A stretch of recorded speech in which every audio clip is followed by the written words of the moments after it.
First on the list of global concerns is the raging conflict in Ukraine and its subsequent impact in Africa and other parts of the world. President Cyril Ramaphosa has nailed his colours to the mast and called for the reform of the United Nations Security Council to be effective in maintaining international peace without being abused by big economies.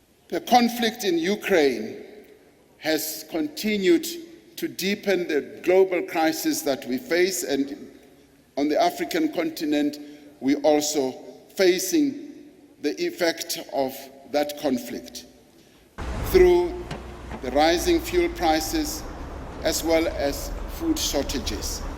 These events have demonstrated the weakness of international institutions like the United Nations and have made the case for the reform of the UN even more urgent. In the face of these challenges, we need to be more assertive in advocating a global political and economic architecture that is democratic, fair and inclusive, and which prioritizes the needs of the interests of the poor. Ramaphosa says the governing party is extremely concerned about countries that are fighting for self-determination. We cannot and should not rest while a part of the African continent, Western Sahara, remains under colonial occupation. We must come up with further ideas on what we do now. Nor can we accept that the occupation and oppression is to be the fate of the people of Palestine in perpetuity. At the AU level, there is now a massive move, yes, to recognize or to give the state of Israel an observer status at the AU level. And that is threatening to divide the AU and the continent.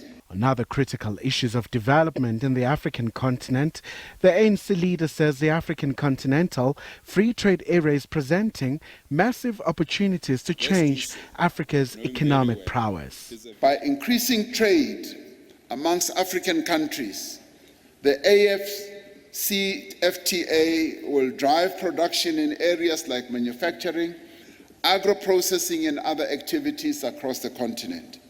It will contribute to the growth of industrial capacity and infrastructure of African countries that are now able to reach for a larger market. The first thing, I think it's important that other economies are emerging on the continent. It's not healthy for South Africa to be the sole player. However, having said that, we also know that South Africa is its own enemy when it comes to its decline on the continent. And therefore, we do need a more dynamic foreign policy, both from the party side, but also from the side of the state. It's important that the party is able to actually complement and enhance some of the work that is taking place within the state. The ANC president has also stressed that the ANC will always advocate for peaceful resolutions, especially in the continent where some areas are still battling with conflicts. Khumalo, SABC News, Johannesburg.